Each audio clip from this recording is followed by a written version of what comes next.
तो स्वागत है आपको हमारे YouTube चैनल बुंदेली मासाब में।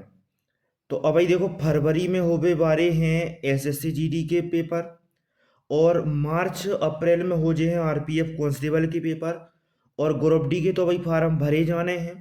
तो सब में जनरल नॉलेज आने हैं।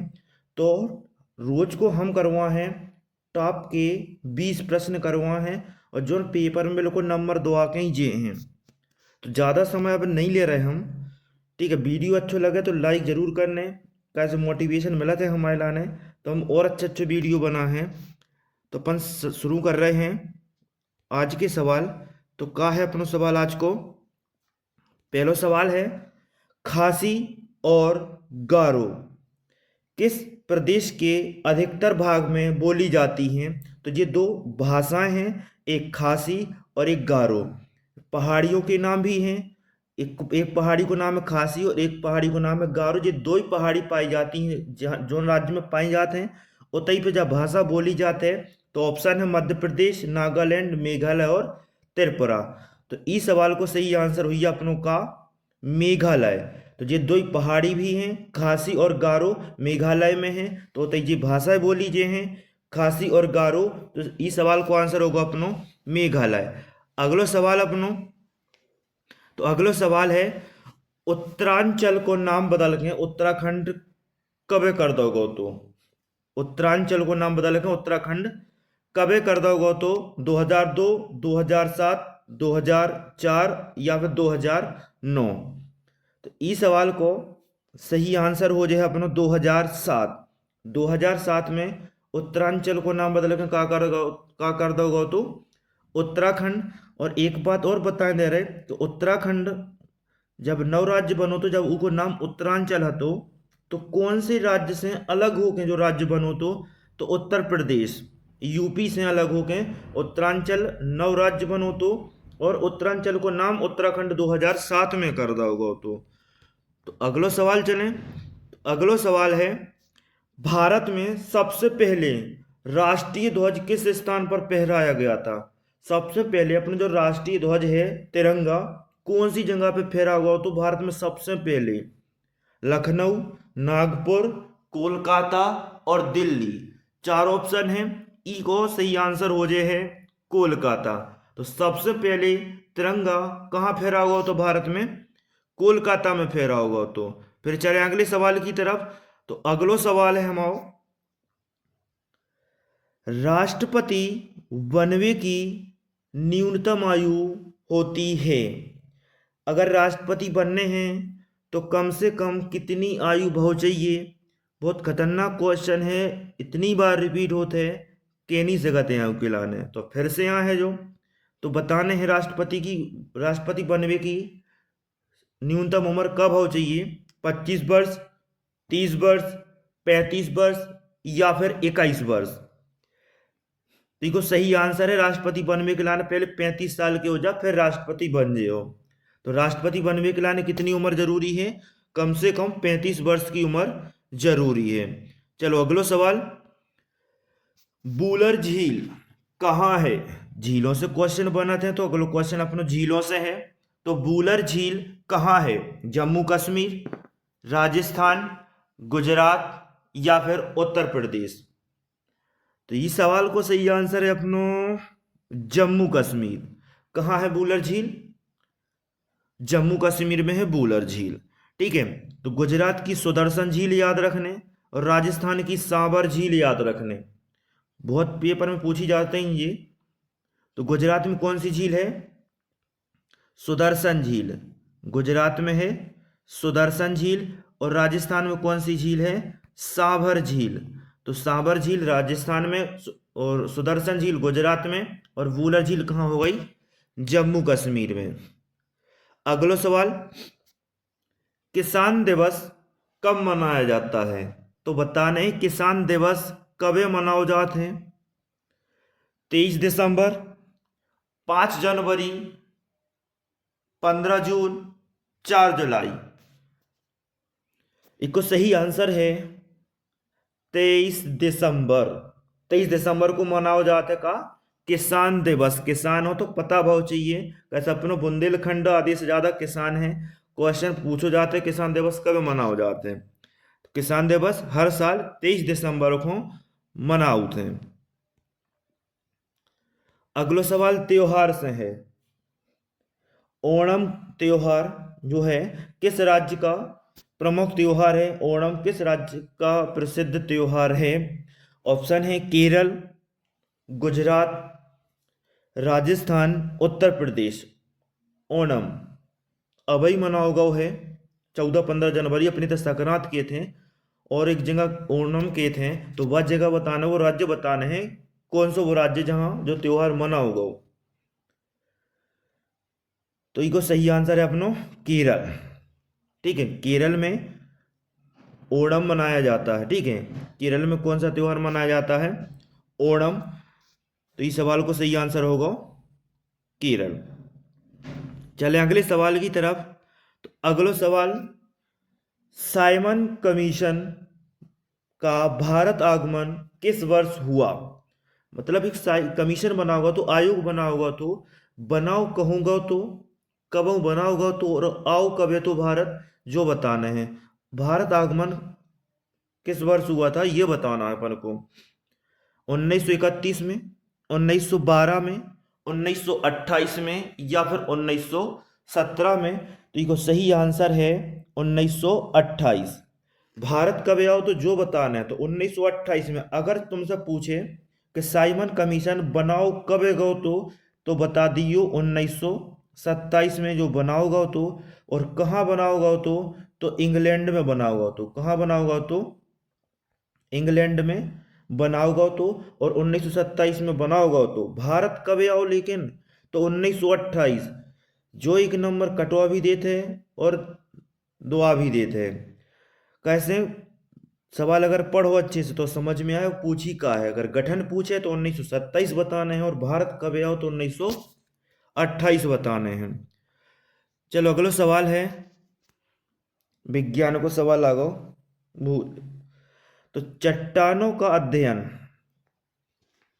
क्या कहलाता है? चट्टानों के अध्ययन को क्या कहते हैं? ऑप्शन है पेडोलॉजी, पेट्रोलॉजी, एस्ट्रोलॉजी और सिस्मोलॉजी। तो का हो सकती को सही आंसर? सिस्मोलॉजी तो ये भूकंप को अध्ययन है। एस्ट्रोलॉजी चली रहो है यूट्यूब पे, महाराजों महाराजों से कहा जानो भविष्य जानो अपनो का हो सकत का नहीं हो सकत, तो जो भविष्य को अध्ययन हो जी एस्ट्रोलॉजी। पेडोलॉजी बाल विकास होगा, तो इको सही आंसर का है अपनो पेट्रोलॉजी। चट्टानों के अध्ययन को क्या कहते हैं? पेट्रोलॉजी कहते हैं। जो विज्ञान से सवाल है तो अगला सवाल इतिहास से है। सवाल का है, होम रूल लीग की स्थापना कब हुई थी? होम रूल लीग की स्थापना कब हुई थी? 1919, 1927, 1916, 1942। तो ये सही आंसर है 1916। 1916 में कब हुई थी होम रूल लीग की स्थापना? चार ऑप्शन, चार बहुत खतरनाक हैं। 1919 में एक एकटाव तो 1919 को भारत शासन अधिनियम, और ई के लाने का बोला थे 1919 की भारत शासन अधिनियम के लाने, तो वो भी याद रखने। और एक घटना घटी थी 1919 13 अप्रैल 1919 को जलियांवाला बाग हत्याकांड, वो भी घटना याद रखने पूछी जाते हैं। तो जलियांवाला बाग हत्याकांड कब हुआ था? तो 13 अप्रैल 1919 को हुआ था। और 1919 में जो अधिनियम आया था भारत शासन अधिनियम उसको कहते हैं मॉन्टेग्यू चेम्सफोर्ड सुधार अधिनियम। दो घटना 1919 की याद रखना।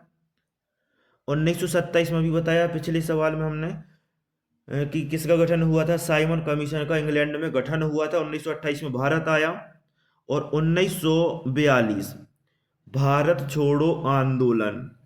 ठीक है, भारत छोड़ो आंदोलन 1942। और क्रिप्स मिशन भी आओ तो भारत में 1942 में। तो दो घटना 1919 की, दो घटना 1942 की, एक घटना 1927 की। और होम रूल लीग की स्थापना 1916। तो ये अपने आप में 4-5 प्रश्न बन गए। चलो तो अगले सवाल। अगला सवाल, चाहे करंट से कह दें, करंट ही से है जो, कौन सा राज्य सुशासन विनियमों को मंजूरी देने वाला देश का पहला राज्य बना है? कौन सा राज्य सुशासन विनियमों को मंजूरी देने वाला देश का पहला राज्य बना है? मतलब सुशासन के नियम चलावे वाला पहलो राज्य बन गयो है, वो कौन सा राज्य है वो बताना है। देश को पहलो राज्य जो कुछ भी बनत है वो पेपर में आत है। तो राजस्थान, हरियाणा, महाराष्ट्र, छत्तीसगढ़। तो कौन से राज्य ने सुशासन विनियम लागू करने की मंजूरी दी है? तो वो है महाराष्ट्र। ठीक है, तो महाराष्ट्र देश को पहलो राज्य बन गयो है। अगलो सवाल संविधान से है, जो भी बहुत खतरनाक सवाल है, हर पेपर में आ रहा हो आजकल।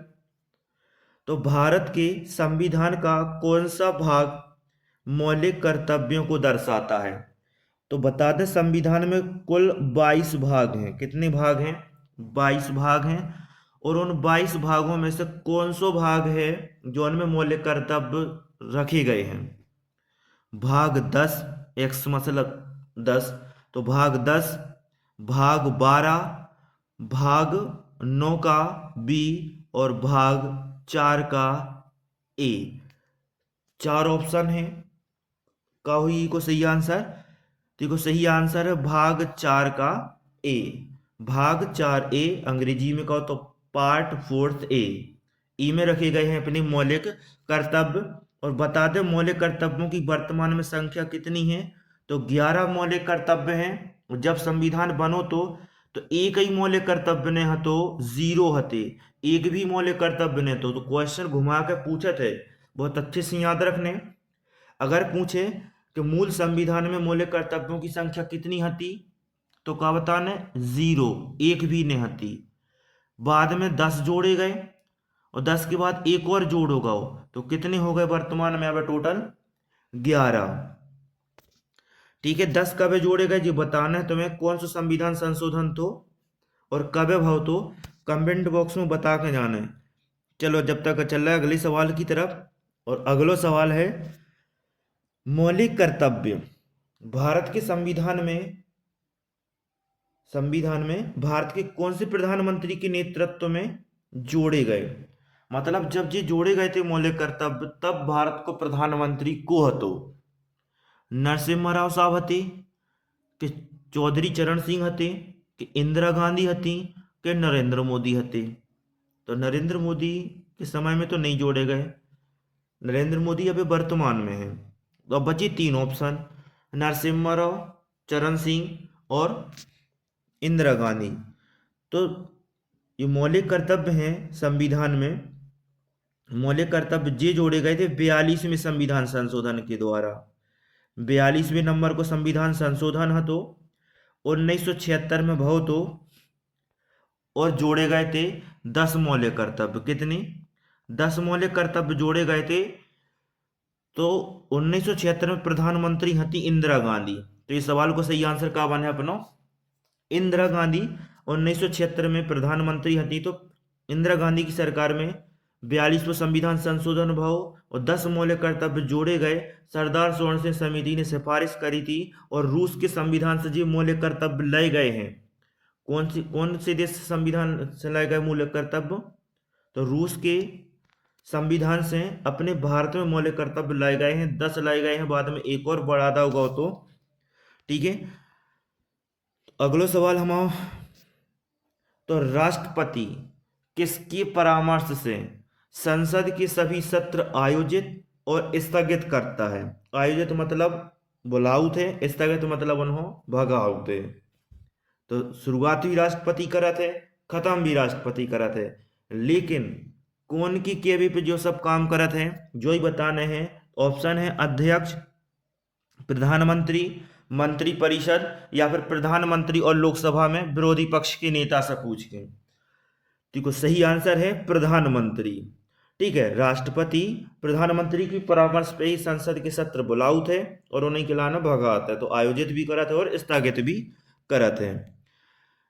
अगलो सवाल का है अपनो तो भारत में किसकी स्वीकृति के बिना कोई भी सरकारी खर्चा नहीं किया जा सकता। तो कोने को से तो पूछना पड़ा था, ऐसा नहीं कि तुमने उठाया पैसा वो खर्च कर दे। तो भारत सरकार कौन बिना कौन के पूछे सरकारी खर्च नहीं कर सकता है? ऑप्शन है संसद, प्रधानमंत्री, राष्ट्रपति, उच्चतम न्यायालय। तो देखो सही आंसर हुई है संसद। पहले संसद में बैठ के विचार करने पर है, बजट पेश करने पर है, कहाँ कितना खर्चा होने, तब जाके वो खर्चा होते है। और ऐसा नहीं कि प्रधानमंत्री चाहे तो पूरा पैसा उड़ा दें, राष्ट्रपति चाहे तो पूरा पैसा उड़ा दें, भारत को ऐसा कछु नहीं है। ठीक है, तो कौन की स्वीकृति चाहने आते हैं? संसद की। याद रखना अच्छे से, ठीक है। संसद जब सब जने आपस में बैठे फिर बजट बनाते हैं, फिर उसके बाद सरकारी खर्चा शुरू होते हैं। अगला क्वेश्चन भूगोल से है। भारत में सबसे लंबी नहर बताना कौन सी है? भारत की सबसे लंबी नहर, शारदा नहर, इंदिरा नहर, आगरा नहर और नर्मदा नहर। तो सबसे लंबी नहर है इंदिरा गांधी नहर, राजस्थान में है जो। तो भारत की सबसे लंबी नहर है इंदिरा गांधी नहर। अगला सवाल, भारत को राष्ट्रीय गीत, नाम पता है भारत के राष्ट्रीय गीत को क्या है? तो भारत को राष्ट्रीय गीत है वंदे मातरम। किसने लिखा है? किसने लिखा है भारत का राष्ट्रीय गीत? जवाहरलाल नेहरू ने, बंकिम चंद्र चटर्जी, महात्मा गांधी और रविन्द्रनाथ टैगोर। तो दोनों ऑप्शन हैं, जवाहरलाल नेहरू ने नहीं लिखा, महात्मा गांधी ने भी नहीं लिखा। तो अब दो ऑप्शन बचे, बंकिम चंद्र चटर्जी और रविन्द्रनाथ टैगोर। तो इसका सही आंसर है बंकिम चंद्र चटर्जी ने लिखा है भारत का राष्ट्रगीत, और उसका नाम क्या है? वंदे मातरम। तो रविन्द्रनाथ टैगोर ने क्या लिखा है? तो इनने लिखा है भारत का राष्ट्रगान। ठीक है, भारत का राष्ट्रगान किसने लिखा है? रविन्द्रनाथ टैगोर ने लिखा है। तो देखो एक बात बताओ, राष्ट्रगान गावे के लाने 52 सेकंड को समय निर्धारित करोगे कि 52 सेकंड में गाने पड़त है अपनो राष्ट्रगान। तो राष्ट्रगीत बताने कितने सेकंड में गाओ जात? ठीक है, राष्ट्रगीत कितने सेकंड में खत्म करने हैं जो बताने हैं कमेंट बॉक्स में, कितने समय में खत्म करने आते हैं राष्ट्रगीत। ठीक है, तो अगला सवाल चले अपन जब तक। अगला सवाल है, 1907 के कांग्रेस के सूरत अधिवेशन की अध्यक्षता कौन ने करी थी? बहुत खतरनाक क्वेश्चन है, 1 नंबर दुआ के जे है अगर याद रहे तो 1907 पहले क्वेश्चन तो जो ही बने कि 1907 में कांग्रेस को अधिवेशन भाव तो कहाँ भाव तो को आंसर रहे सूरत। ठीक है, सूरत में भाव तो 1907 में कांग्रेस की जब बैठक थी। ठीक है, तो ई की अध्यक्षता कौन ने करी थी और घटना का घटी थी वो देखने अपन हम। तो पहले तो अध्यक्षता बताओ। डॉक्टर रासबिहारी घोष ने करी थी कि सुरेंद्र नाथ बनर्जी ने, दादा भाई नौरोजी ने, कि व्योमेश चंद्र बनर्जी ने? तो व्योमेश चंद्र बनर्जी ने सबसे पहले अधिवेशन की अध्यक्षता करी थी। जब पहला अधिवेशन हुआ तो 1885 में जब करी थी कौन ने? व्योमेश चंद्र बनर्जी ने करी थी। तो लेकिन अपन बताना है 1907 में कौन ने करी थी। तो इसको सही आंसर है रास बिहारी घोष।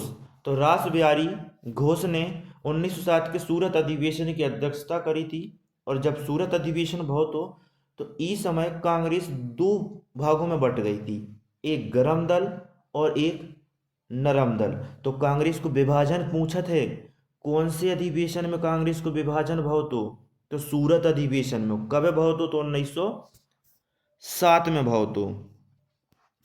अगला सवाल, निम्न में से कौन सी भारतीय संविधान की विशेषता नहीं है?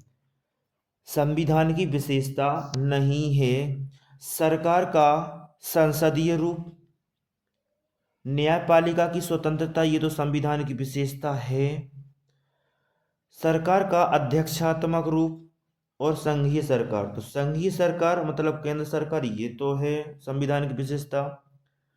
सरकार पूरी संसद से चलती है, ये भी है संविधान की विशेषता। तो इसका सही आंसर क्या होगा? सरकार का अध्यक्षात्मक रूप, ये संविधान की विशेषता नहीं है। ठीक है, अगला सवाल, डाइट किस देश की संसद का नाम है? तो एक देश की संसद को नाम है डाइट, और वो बताना है कौन से देश की संसद को नाम है। Italy, Spain, France, Japan. Diet. तो डाइट जापान की संसद को नाम है। ठीक है, जापान की संसद को नाम का है डाइट है। अगला सवाल फिर संविधान से आगो। तो पंचायती राज संस्थाओं के संगठन के 2 स्तर होने का सुझाव किस समिति ने दिया था? तो पंचायत राज बनावे के 2 समितियां थी। एक समिति ने दी थी 3 स्तर बनावे की, 3 स्तर बनावे को सुझाव, और एक ने दी थी 2 स्तर बनावे को सुझाव। जो ने 3 स्तर बनावे को सुझाव दो तो वो तो ऑप्शन में है ही नहीं है। तो 2 स्तर बनावे को सुझाव कौन ने दो? तो अशोक मेहता समिति, सादिक अली समिति, राजमन्ना समिति के सरकारी आयोग। तो ये सही आंसर है, अशोक मेहता समिति ने पंचायत के 2 स्तर बनावे को सुझाव दो तो पंचायत चालू कर तो 2 स्तर बनाना है अपने। 2 स्तर कौन कौन से बनाने? तो एक तो जिला स्तर पे जिला पंचायत रेंदे, और एक ऐसे ब्लॉक स्तर पे एक जनपद पंचायत रेंदे, जो अपन जनपद पंचायत बोला थे वो रेंदे।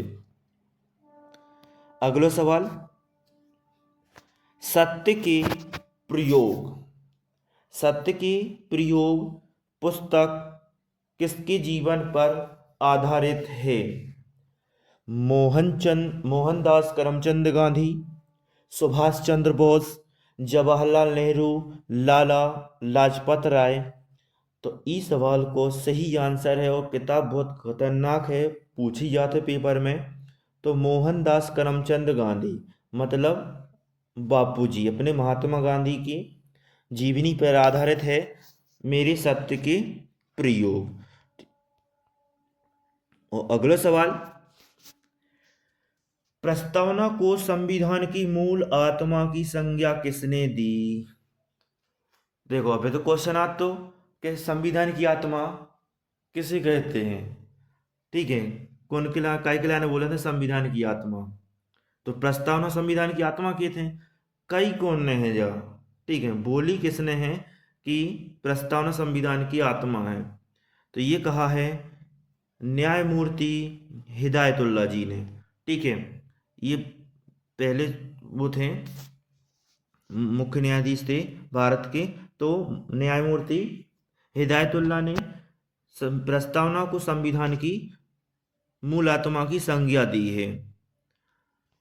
तो जीते अपने 20 से तो ज़्यादा सवाल करवा दें नाम का, तो टॉप के 20 सब सवाल करने थे अपने लाने, तो 20 से ज़्यादा ही है, देख लीजिए। तो कैसे लगे जी सवाल? अच्छे लगे तो वीडियो तो लाइक करना है, पहले भी कही थी अभी भी कह रहे, और चैनल पे पहली वीडियो आए थे तो सब्सक्राइब भी करो, और अपने दोस्तों के लाने शेयर भी करो। रोज़ को अपना एक वीडियो आ है और यही नाम से यहाँ है, तो हम एक प्लेलिस्ट भी बना दे हैं टॉप 20 क्वेश्चनों की। ठीक है, रोज़ को एक क्वेश्चन आ है, और जीके में एक न एक नंबर दुआ के जे है। डेली अगर क्लास अटेंड करो तो बहुत से नंबर मिले हैं, हो सका पूरे में से पूरे भी मिल जाए, तो वो पढ़ भी पे है अपनी। ठीक है, तो मिले हैं बहुत जल्दी अगली वीडियो में अपन। जब तक जय राम जी की जय हिंद।